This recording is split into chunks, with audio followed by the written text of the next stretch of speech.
میرا نام حریم فاطمہ ہے. میری عمر 50 سال ہے. میرا تعلق پشاور سے ہے. میرے ابا ایک بزنس مین تھے, اماں بھی بزنس وومن تھیں. میں اپنے گھر کی سب سے بڑی بیٹی تھی. ہائی فائی کلاس سے تعلق رکھنے کے بعد بھی کبھی اماں ابا نے اخلاق سے باہر کچھ بھی کرنے کی کبھی بھی اجازت نہیں دی تھی. میں بچپن سے بہت ذہین تھی. اماں نے اسکول میں داخل کروایا تو ہائی اسکول کے مطابق سب بچوں میں غرور سا تھا, مگر مجھ میں اس وقت بھی غرور نام کی کوئی شے نہیں تھی. میں اسکول میں پڑھی اور اخلاقیات کو ہمیشہ مد نظر رکھتے ہوئے ہر کام کیا. ہائی اسکول میں پڑھنے کے باوجود غرور و تکبر سے دور رہی. اسلامی تعلیم دنیاوی تعلیم کے ساتھ ساتھ باقاعدگی سے لیتی رہی.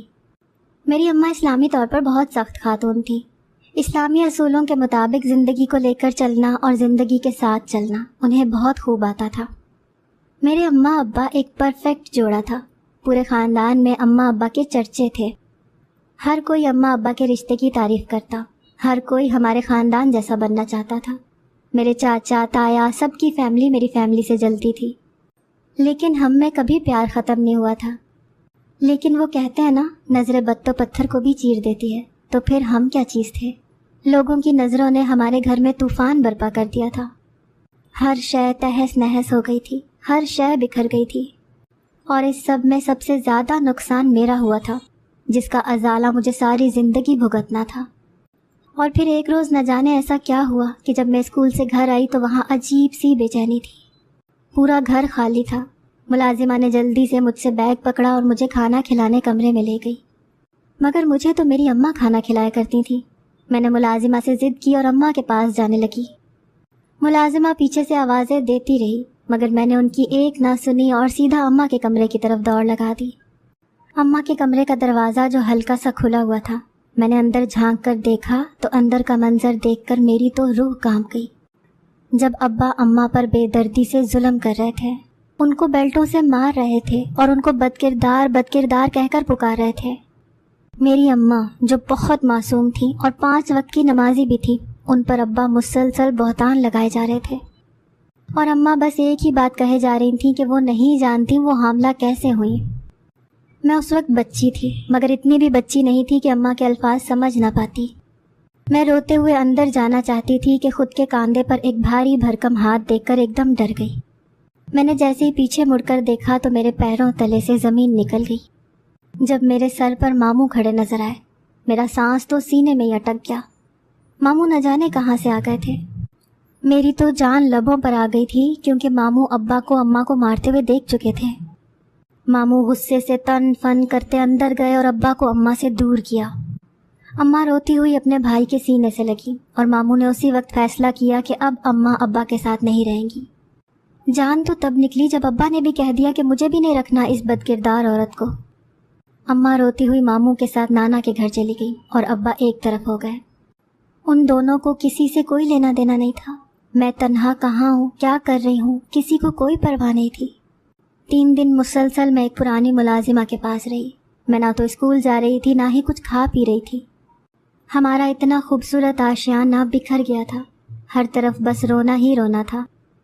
جہاں کبھی سب کے کہکہوں کی آوازیں گونجا کرتی تھیں, اپنوں کی نظر ہمارے ہنستے بستے گھر کو اور اس کی خوشیوں کو نگل گئی تھی. نحوست ہر طرف پھیل چکی تھی, لیکن وہاں پرواہ کسے تھی. 3 روز بعد اماں گھر آئیں تو نظر میری طرف گئی. میں صوفے پر سر رکھے تنہا لیٹی ہوئی تھی. اماں میرے پاس آئی اور مجھے اپنے سینے سے لگا لیا. اماں کے پیچھے پیچھے میرے ماموں بھی تھے. میرے ننھے ذہن میں ساری کہانی ایسے چھپی تھی کہ ماموں کو دیکھ کر میری روح کانپ گئی. مجھے محسوس ہونے لگا کہ پھر سے وہ سبھی ہوگا. اماں نے مجھے ماموں کے ساتھ نانا کے ہاں بھیج دیا, یہ سوچے بغیر کہ مجھے ماں اور باپ دونوں کی ضرورت تھی. میں اپنے نانا کے ہاں رہنے لگی. اس روز سے اماں مجھے بس ہفتے کے روز ملنے آیا کرتی تھیں. میں بہت امیر تھی, مگر ایک دم ہم بہت غریب ہو گئے تھے. اماں کے حالات بہت نازک ہو گئے تھے. میرے نانا بھی اتنے امیر لوگ نہیں تھے اور نہ ماموں زیادہ امیر تھے. میں ٹوٹ پھوٹ کا شکار ہونے لگی. اماں کا سارا بزنس ایک دم نہ جانے کہاں چلا گیا تھا. اماں تو بالکل کنگال ہو گئی تھی. اس پر میری ذمہ داری. مجھے بڑے اسکول سے ہٹا کر گورنمنٹ اسکول میں داخلہ دلوا دیا گیا. لیکن میں بہت ذہین تھی تو اپنے دم پر ہر سال اسکالرشپ لے کر اپنی پڑھائی کرتی رہی. اماں بھی اب ابا کے گھر سے آ گئی تھیں اور وہ ہمیشہ ایک ہی بات کہتی تھیں کہ اپنوں سے ملے زخم انسان کو قبر تک پہنچا دیتے ہیں. کبھی بھی اپنوں پر بھروسہ نہ کرنا، نہ ہی کسی رشتے پر۔ کوئی رشتہ مخلص نہیں ہے۔ میری بھاگتی جوان سی اماں ایک دم بوڑھی ہو گئی تھی۔ جہاں چہرے پر ہر وقت چمک رہتی تھی، اب پورا چہرہ جھریوں سے بھر گیا تھا۔ اماں کا نہ صرف چہرہ بدلا تھا، اماں کی تو قسمت ہی بدل گئی تھی۔ خوشیاں انسان کے چہرے پر کیسے رونق لے کر آتی ہیں، میری اماں کو دیکھنے کے بعد بخوبی اندازہ لگایا جا سکتا تھا۔ میری اماں کا چہرہ بے رونق ہو گیا تھا۔ وقت سے پہلے ان کو اپنوں نے ہی بوڑھا کر دیا تھا کہ وہ بیمار رہنے لگیں۔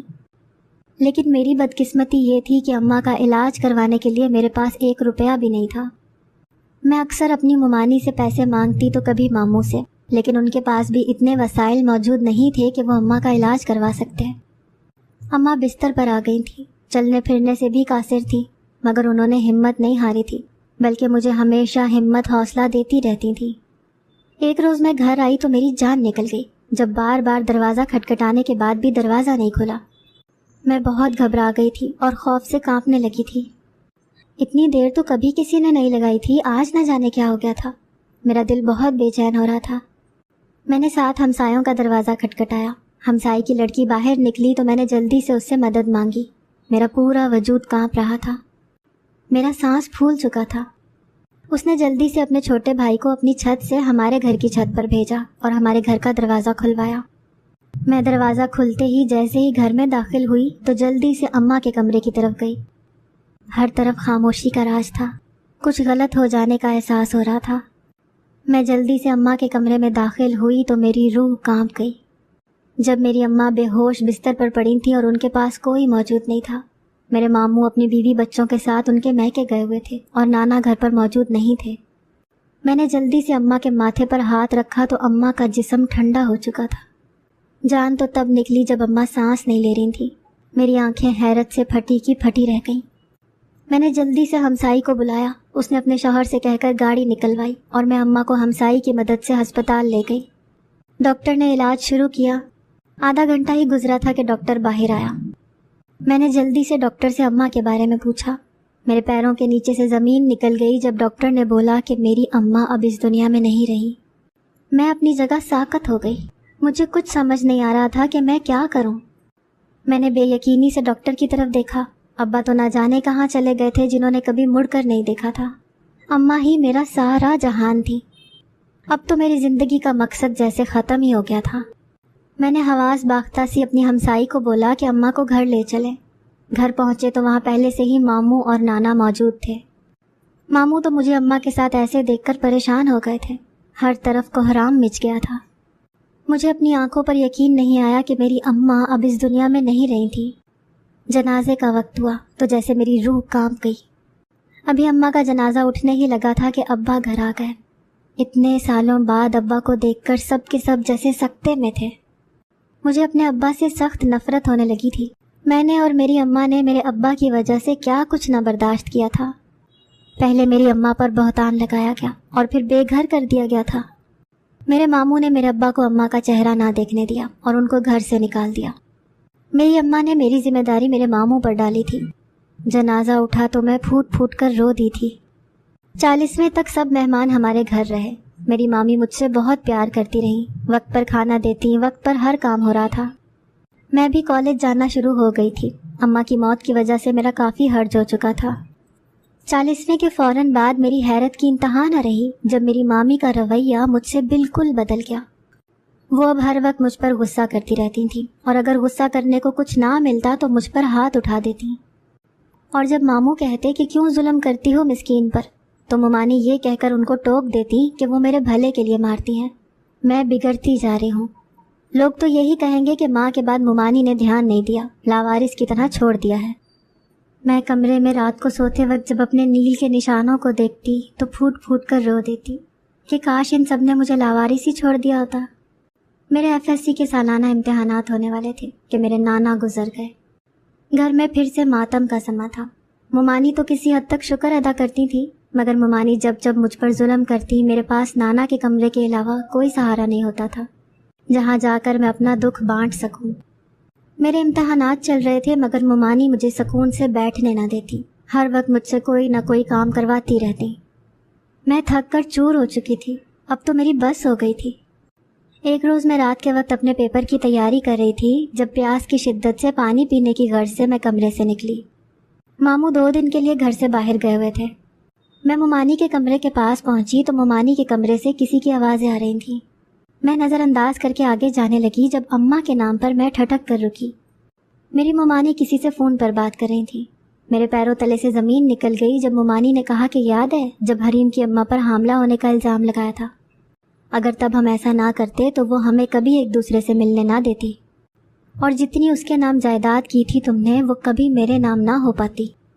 ممانی کی بات سن کر میری تو روح کانپ گئی تھی۔ گھر کو آگ لگی گھر کے چراغ سے۔ اماں کو مارنے میں ممانی اور میرے ابا کا ہاتھ تھا۔ مجھے سب کہانی سمجھ آنے لگی تھی۔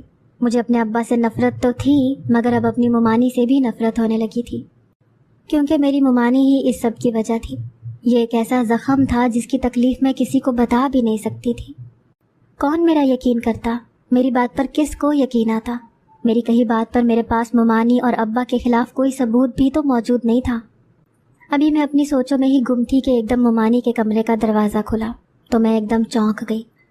خوف سے روح کانپنے لگی تھی کیونکہ ممانی مجھے جانچتی نظروں سے گھور رہی تھی۔ میرا وجود زلزلوں کی زد میں آ چکا تھا۔ ممانی نے آؤ دیکھا نہ تاؤ اور مجھ پر ہاتھ صاف کرنے لگی، مار مار کر میری ہڈیاں توڑ کر رکھ دی تھی۔ ساتھ ساتھ مجھے باتیں بھی سناتی جا رہی تھیں کہ میں چھپ چھپ کر ان کی باتیں بھی سن رہی تھی۔ ساری رات پڑھنے کے بجائے روتے ہوئے گزری تھی۔ میں نے سوچ لیا تھا مجھے لوگوں کے گھروں کے کام ہی کرنے پڑے میں کروں گی، مگر اب میں یہاں نہیں رہوں گی۔ مجھے اب بس اگلے روز رات کے وقت کا انتظار تھا۔ میں اگلے روز جیسے تیسے ٹوٹے جسم کے ساتھ پیپر دینے گئی، اور جب گھر آئی تو میری آنکھیں پھٹی کی پھٹی رہ گئی، کیونکہ میری ممانی میرے ماموں کی غیر موجودگی میں میرے ابا کے ساتھ چپکی بیٹھی تھی اور ان دونوں کے کہے عروج پر تھے۔ مجھے گھن محسوس ہو رہی تھی خود سے کہ میں ایک ایسے انسان کی بیٹی ہوں جس نے اپنی ہی بیوی کو دھوکہ دے کر اپنے ہی سالے کی بیوی سے عشق لڑا لیا۔ میں نے سارا دن گزارا، آدھی رات کا وقت تھا، سب اپنے اپنے کمروں میں سو گئے تھے۔ میں چپکے سے اپنے کمرے سے اپنا بیگ لیے نکلی۔ ادھر ادھر دیکھنے کے بعد معلوم ہوا کہ کوئی بھی اس وقت نہیں جاگ رہا تھا۔ ابھی میں چند قدم ہی دور پہنچی تھی کہ ممانی کے کمرے کا دروازہ ایک دم کھلا۔ میرا خوف سے خون خشک ہو گیا تھا۔ میں جلدی سے پلر کے پیچھے چھپ گئی۔ کچھ بھی ہو جاتا مگر میں ہر حالت میں اس گھر سے جانا چاہتی تھی۔ ابھی میں خاموشی سے اپنی ممانی کی تمام کارروائی دیکھنے میں مصروف تھی کہ ممانی کے کمرے سے ایک انجان شخص باہر آیا۔ میری تو حیرت کی انتہا نہ رہی۔ ممانی سب کی آنکھوں میں دھول جھونک رہی تھی اور اس بات کا علم کسی کو بھی نہیں تھا۔ اب میں بس یہاں سے نکلنا چاہتی تھی۔ 3 گھنٹے کے مسلسل انتظار کے بعد تکلیف دہ وقت کٹا اور میں گھر سے باہر نکلی تھی۔ میری ایک سہیلی جس کے گھر میں پہلے سے ہی اپنے لیے ایک کمرہ رکھوا لیا تھا، میں نے اس کو فون کر کے بلایا اور جلدی جلدی چلنے لگی۔ کچھ دور پہنچی تھی کہ اس کا بھائی ایک گاڑی میں بیٹھا ہوا تھا۔ میں جلدی سے اس کی گاڑی میں بیٹھ گئی اور وہ مجھے اپنے ساتھ لے گیا۔ لیکن میں اس کے گھر بھی زیادہ دیر تک نہیں رہ سکتی تھی، اسی لیے فوری طور پر نوکری ڈھونڈنا شروع کی تاکہ آنے والے وقت کے لیے میں کچھ پیسے اپنے پاس جوڑ کر رکھ سکوں۔ میں نے بہت سی جگہ پر انٹرویو دیا مگر انڈر FA مجھے کوئی بھی نوکری پر رکھنے کے لیے تیار نہیں تھا۔ تھک ہار کر میں نے ایک گھر میں کام کرنے کی نوکری کی اور ان کو ساری بات بتا کر ان سے رہائش کی بھی درخواست کی، جس پر وہ کچھ بحث کے بعد مان گئے اور مجھے اپنے گھر میں جگہ دے دی۔ میں اس گھر میں کام کرنے لگی۔ کچھ مہینے گزرے تو میرے امتحانات کا نتیجہ نکل آیا۔ میں خوشی سے پاگل ہو گئی کیونکہ میں نے پورے علاقے میں پھر سے ٹاپ کیا تھا۔ مجھے اسکالرشپ ملا جس کی بنا پر میں نے میڈیکل کالج میں داخلہ لیا۔ میری مالکن نے میرا ساتھ دیا، مجھے اپنی بیٹی کے نئے سوٹ پہننے کو دیے اور جوتوں کے جوڑے مجھے بازار سے خرید دیے۔ میں اسی میں راضی تھی۔ میرا پہلا دن تھا کالج میں، کچھ گھبراہٹ بھی ہو رہی تھی، نہ جانے کیا ہوتا وہاں، کیسے لوگ ہوتے، کیسا ماحول ہوتا۔ میں کالج کے دروازے سے اندر گئی تو وہاں ایک الگ ہی جہان آباد تھا۔ ہر طرف گہما گہمی تھی، ہر طرف شور تھا، رنگ برنگے لوگوں کو دیکھ کر میری تو آنکھیں کھل گئی تھیں۔ ان سب چیزوں سے دھیان ہٹا تو حیران رہ گئی۔ وہاں ساری امیر امیر لڑکیاں پڑھتی تھیں۔ ان کے کپڑوں سے اندازہ لگایا جا سکتا تھا کہ وہ کتنی امیر ہیں۔ لیکن جو سب سے عجیب بات تھی وہ یہ تھی کہ امیر اور سب کی سب حاملہ تھیں۔ بہت کم لڑکیاں تھیں جو میری طرح تھیں، ورنہ جس کی طرف بھی نظر دوڑائی جائے وہ حاملہ ہی نظر آئی۔ یہ میرے لیے کافی تجسس اور حیران کن بات تھی۔ مجھے بڑا عجیب لگا۔ سارا دن کلاس لینے کے بعد میں گھر واپس آ گئی۔ تھکا دینے والے دن کے بعد جب گھر آئی تو ساری باتیں ذہن سے نکل گئی تھیں۔ اب تو یہ سلسلہ شروع ہو چکا تھا۔ میں صبح کالج جاتی، واپس آ کر مالکن کا کام کرتی اور رات کو پڑھنے بیٹھ جاتی۔ کچھ دن گزرے تھے کہ مجھے احساس ہونے لگا کہ میری تمام ٹیچرز میں سے ایک ٹیچر مجھ پر کافی نظر رکھے ہوئے تھی۔ وہ بہت عجیب نظروں سے مجھے دیکھتی تھی۔ میں اکثر ان کی نگاہوں سے گھبرا جاتی تھی۔ مجھے اکثر حیرت ہوتی تھی کہ یہ ایسے کیوں دیکھ رہی ہیں۔ میں ہمیشہ ان کی نظروں سے بچنے کی خاطر ادھر ادھر دیکھتی رہتی۔ کئی بار تو مجھے ان کا لیکچر بھی چھوڑنا پڑتا۔ ایک روز میری حیرت کی انتہا نہ رہی جب میری ٹیچر نے مجھے اپنے پاس بلایا۔ میں ہمیشہ ان ٹیچر سے ڈرتی تھی۔ کانپتے وجود کے ساتھ جب ٹیچر کے آفس میں گئی تو میری حیرت کی انتہا نہ رہی۔ وہاں تو کوئی بھی موجود نہیں تھا۔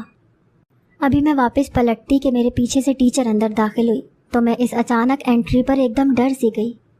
میں نے ٹیچر کی طرف دیکھا تو وہ ابھی بھی چہرے پر عجیب سی مسکراہٹ سجائے میری طرف ہی دیکھ رہی تھی۔ مجھے ان کی مسکراہٹ سے گھبراہٹ ہونے لگی تھی۔ وہ بہت عجیب قسم کی خاتون تھیں۔ اس دن میری ٹیچر مجھ سے بولی، پورے کالج میں تم ہی غریب ہو کیا؟ مجھے لگا ٹیچر نے مجھ پر طنز کیا ہے۔ میری آنکھیں ٹیچر کی بات پر بھر آئیں تو انہوں نے جلدی سے ہاتھ بڑھا کر میرے آنسو صاف کیے اور مجھے کہنے لگی کہ تم بھی امیر ہونا چاہتی ہو۔ یہ تو ایک حقیقت تھی کہ میں اب غریبی کی زندگی سے تنگ آنے لگی تھی، لیکن حیرت کی بات یہ تھی کہ ان کو کیسے علم ہوا کہ میں غریب ہوں۔ میں نے چونک کر اپنی ٹیچر کی طرف دیکھا تو وہ ایک دم گڑبڑا گئی اور کہنے لگیں کہ ہمارے ہاں جو بھی اسکالرشپ پر آتا ہے وہ غریب گھر سے ہی ہوتا ہے۔ وہ کہنے لگیں کہ جیسے میں تمہیں کہوں گی تم ویسے ہی کرو گی، اور اب سے تم یہاں کالج میں ہی رہنا، تمہیں ڈھیر سارے پیسے ملتے رہیں گے۔ میں خوش ہو گئی کہ اب مالکن کا کام بھی نہیں کرنا پڑے گا۔ وہ مجھے اپنے ساتھ میڈیکل لیب میں لے گئی۔ میں بھی تجسس کے مارے چلنے لگی۔ جیسے ہی میڈیکل لیب میں داخل ہوئی مجھ پر قیامت ٹوٹ پڑی، کیونکہ وہاں تو کوئی اور ہی دنیا بسی ہوئی تھی۔ عورتیں عجیب چمکیلے کپڑے پہنے ہوئے تھیں، جگہ جگہ کمرے بنے ہوئے تھے، اور یہ کوئی لیب نہیں لگ رہی تھی۔ میں نے حیرت سے اپنی ٹیچر کی طرف دیکھا تو وہ مسکرانے لگی اور مجھے اندر لے گئی۔ وہاں ایک عورت کو بلایا جو کافی بڈھی تھی۔ ساڑی کے نام پر نہ جانے اس نے چمکیلے رنگوں کا کیا پہن رکھا تھا۔ میں حیرت سے سب کو دیکھ رہی تھی۔ میرے سر پر آسمان ٹوٹ پڑا جب میری ٹیچر نے کہا، نیا پیس ہے، بٹ صاحب کے آگے ڈال دینا، امیر ہونا چاہتی ہے یہ بھی۔ میری تو روح کانپ گئی تھی۔ میں حیرت سے ٹیچر کی طرف دیکھنے لگی۔ میری ٹیچر نے میری حواس باختہ شکل دیکھی تو ایک دم چونک گئی اور کہنے لگی کہ تم امیر ہو جاؤ گی۔ میں بہت گھبرا گئی اور وہاں سے الٹے قدموں بھاگنے لگی۔ میری ٹیچر نے میرے پیچھے بہت سے لڑکے لگا دیے۔ میں بھاگتی ہوئی بہت جگہ گری بھی، مگر پھر اپنی اماں کا چہرہ یاد کیے اٹھ کر آفس میں گئی، جہاں ایک سر بیٹھے ہوئے تھے۔ وہ ایڈمن آفس تھا۔ میں نے سر کو سب بتا دیا تو سر حیرانگی سے میری طرف دیکھنے لگے۔ میں کچھ اور بتاتی کہ میری ٹیچر آ گئی اور سر سے کہنے لگیں کہ سر یہ جھوٹ بول رہی ہے، ایسا کچھ بھی نہیں ہے، وہاں ایسا کوئی کام نہیں ہوتا، وہ تو کالج کا حصہ بھی نہیں ہے۔ میرا آدھا کام میری ٹیچر نے کر دیا تھا۔ میرے چہرے پر مسکراہٹ آ گئی۔ سر اچنبھے سے ٹیچر کی طرف دیکھنے لگے اور مجھے کہا کہ چلو میرے ساتھ۔ میں سر کے ساتھ جانے لگی اور ٹیچر بھی ساتھ ساتھ ہی تھی۔ میں سر کو لیب میں لے گئی۔ وہاں کی حالت دیکھ کر تو سر حیرت سے میری طرف دیکھنے لگے اور پھر غصے سے ٹیچر کی طرف دیکھا جو وہاں کی وائس پرنسپل تھی اور سارا دھیان وہی رکھتی تھی۔ اب تو اس ٹیچر کے ہاتھ پاؤں پھولنے لگے تھے۔ وہاں کے سر نے دونوں ٹیچرز کو کھڑے پاؤں کالج سے نکال دیا اور پولیس کو انفارم کرنے کے بعد مجھے اپنے آفس میں بلایا۔ سر کو میرا کانفیڈنس بہت پسند آیا تھا۔ انہوں نے نہ صرف مجھے رہنے کے لیے ہاسٹل دیا اور میری کفالت کا ذمہ خود لے لیا۔ ان کی کوئی بیٹی نہیں تھی، انہوں نے مجھے اپنی بیٹی بنایا۔ پہل تو میں ہاسٹل میں رہی، لیکن پھر سر نے مجھے اپنی بیوی سے ملوایا جو خوشی خوشی مجھے اپنے ساتھ گھر لے گئی۔ سر کا ایک ہی بیٹا تھا جو بہت پڑھا لکھا تھا۔ سر نے مجھے ڈاکٹر بنانے کی ٹھان لی تھی، جس میں میری مدد سر کے بیٹے نے بھی کی۔ سر کی بیوی میرا بہت خیال رکھتی تھی۔ دن گزرتے گئے اور سب کی محنت رنگ لے آئی۔ میں ڈاکٹر کی ڈگری حاصل کر چکی تھی اور ایک بڑے ہسپتال میں نوکری پر بھی لگ چکی تھی۔ اچھی کمائی تھی۔ میرے سر کی بیوی نے میرا رشتہ اپنے بیٹے سے کر دیا کیونکہ میں نے اپنی ساری ذمہ داری ان پر ڈال دی تھی۔ ان کا بیٹا مجھ سے بہت پیار کرتا تھا۔ جس روز میرا نکاح تھا اس روز سب مہمان دعوت پر بلائے گئے تھے۔ مجھے بہت بڑے پارلر سے تیار کروایا گیا تھا۔ میرا شوہر میرا تعارف سب سے کروا رہا تھا کہ میری نظر ایک دم داخلی دروازے پر پڑی، جہاں چوکیدار کسی فقیر پر ظلم کر رہا تھا، اسے مار کر باہر بھیج رہا تھا۔ میں فقیر کا چہرہ نہ دیکھ سکی مگر اپنے شوہر سے بولا کہ ایسا ہونے سے روکیں۔ جس پر انہوں نے مجھے لیا اور میرے سر پر سے کئی پیسے وار کر فقیر کے ہاتھ میں پکڑا دیے۔ فقیر نے صد شکر نظروں سے جیسے ہی چہرہ اوپر کی طرف کیا، میرے سر پر پورا آسمان گر گیا۔ میرے پیروں تلے سے زمین نکل گئی، مجھے اپنا سانس بند ہوتا محسوس ہوا۔ کھلی فضا میں بھی میرا سانس بند ہو رہا تھا۔ میں نے اپنے شوہر کا ہاتھ مضبوطی سے تھام لیا اور پھوٹ پھوٹ کر رو دی۔ میرا شوہر جو میرے اچانک رونے پر پریشان ہو گیا تھا، اس سے پہلے کہ مہمان وہاں اکٹھے ہوتے مجھے سب سے معذرت کرتا مجھے گھر کے اندر لے گیا اور سب کو کہہ دیا کہ میری طبیعت خراب ہو گئی ہے۔ کمرے میں جا کر میرے شوہر نے مجھ سے میرے رونے کی وجہ پوچھی تو میں نے اسے سب کچھ بتا دیا کہ دروازے پر بیٹھا فقیر کوئی اور نہیں، میرا سگا باپ تھا، جس نے نہ صرف میری ماں کو مار دیا بلکہ مجھے بھی بے گھر کر دیا تھا۔ میرے شوہر نے مجھے حوصلہ دیا اور ہمیشہ میرے ساتھ رہنے کا دعویٰ کیا۔ میں ہسپتال میں نوکری کرنے لگی تھی اور پرائیویٹ جب کیس کرتی تو تمام حاملہ عورتوں کو عزت دیتی، ان کا کیس بھی مفت کرتی۔ مجھے ہر حاملہ عورت میں اپنی بے قصور ماں کا عکس نظر آتا تھا، جس پر حاملہ ہونے کا بہتان لگا کر اس کو اس دنیا سے ہی رخصت کر دیا گیا تھا۔ ایک روز میں کیس کرنے کے لیے تیار ہو رہی تھی جب ایک بوڑھی سی عورت میرے پاس آئی اور مجھے کہنے لگی میری بیٹی کا علاج کر دو، اس کا کیس کوئی نہیں پکڑ رہا، سب اس کے باپ کا نام مانگتے ہیں جبکہ وہ اس کو تنہا چھوڑ کر نہ جانے کہاں بھاگ گیا ہے۔ میں نے بوڑھی اماں کو تسلی دی اور کہا کہ میں ان کی بیٹی کا کیس کروں گی۔ میں نے جب اس عورت کو دیکھا جو تکلیف سے تڑپ رہی تھی تو میری روح کانپ گئی۔ وہ کوئی اور نہیں بلکہ میری ممانی تھی، مگر یہ عورت میری ممانی کی ماں تو نہیں تھی۔ ممانی نے تکلیف میں میرا ہاتھ مضبوطی سے تھام لیا، میں نے دل کو بڑا کیا اور ممانی کا کیس کیا۔ ان کے ہاں مرا ہوا بچہ پیدا ہوا تھا۔ ممانی کو جب ہوش آیا تو وہ پھوٹ پھوٹ کر رو دی اور بولی کہ میں نے تم پر بہت ظلم ڈھائے ہیں، یہ سب اسی ظلم و ستم کی سزا ہے۔ پہلے میرے شوہر نے مجھے گھر سے طلاق دے کر نکال دیا، پھر میں بھٹکتی ہوئی ایک بوڑھی عورت کے گھر گئی۔ وہاں بوڑھی عورت نے میری شادی اپنے شرابی بیٹے سے کر دی جو مجھے دن رات پیٹتا، اور جب میں نے کہا کہ وہ باپ بننے والا ہے تو اس نے مجھے دھتکار دیا اور بولا کہ یہ میرا بچہ نہیں ہے، نہ جانے کس کا بچہ ہے۔ میں بہت روئی اور پھر میرا دوسرا شوہر بھی مجھے اسی حالت میں چھوڑ کر نہ جانے کہاں چلا گیا۔ یہ سب بتا کر ممانی پھوٹ پھوٹ کر رو دی۔ مجھے اس عورت پر ترس آ رہا تھا جس نے اپنے کیے کی سزا بھگت لی تھی، لیکن میرے دل میں اپنی ممانی اور اپنے باپ کے لیے کوئی نرمی نہیں تھی۔ ممانی کی حالت کافی خراب تھی، وہ ہر پل مجھ سے معافی مانگتی مگر میں معاف نہ کرتی۔ مجھے اپنی اماں کی تکلیفیں یاد آ جاتی۔ پھر ایک روز ممانی نے میرے آگے ہاتھ جوڑے اور مجھے اللہ کا واسطہ دیا اور مجھے میری ماں کا واسطہ دیا، جس پر میرا دل پگھل گیا اور میں نے ممانی کو معاف کر دیا۔ شاید اللہ نے اس کی بخشش لکھی تھی، تبھی وہ معافی مانگنے کے لیے اب تک زندہ تھی۔ جس روز میں نے معاف کیا اس رات ممانی اس دنیا سے چلی گئی۔ بوڑھی عورت کو میں ان کے گھر چھوڑ آئی اور ممانی کی تدفین میرے شوہر نے میرے ساتھ مل کر کی۔ اب میں اپنے ماموں سے بھی ملا کرتی تھی، وہ مجھ سے بہت پیار کرتے تھے۔ میں نے اپنے شوہر کے ساتھ مل کر اپنا ایک ہسپتال بنانے کا سوچا، جس پر میرے شوہر نے میرا بہت ساتھ دیا اور ہم دونوں نے مل کر غریبوں کے لیے ایک ہسپتال تعمیر کروایا جہاں میں بھی جایا کرتی تھی۔ میری اماں جنہوں نے بہت عروج دیکھا تھا لیکن پھر اپنوں کی بے وفائی نے انہیں اس قدر محتاج کر دیا تھا کہ وہ ایک ایک روپے کے لیے ترسنے لگی تھیں۔ میں نے ہسپتال اپنی ماں کے نام سے کھولا تھا تاکہ میری اماں کی روح کو سکون مل جائے، سب کے فری علاج کا ثواب میری اماں کو جائے۔ اماں کے نصیب دیکھنے کے بعد اور اپنی قسمت کے بدلنے کے بعد اس بات کا اندازہ ہوا کہ مرنا مشکل نہیں ہے، مر تو ہر کوئی جاتا ہے، جینا مشکل ہے۔ اور سب مر تو جاتے ہیں مگر ہر کوئی جی نہیں پاتا۔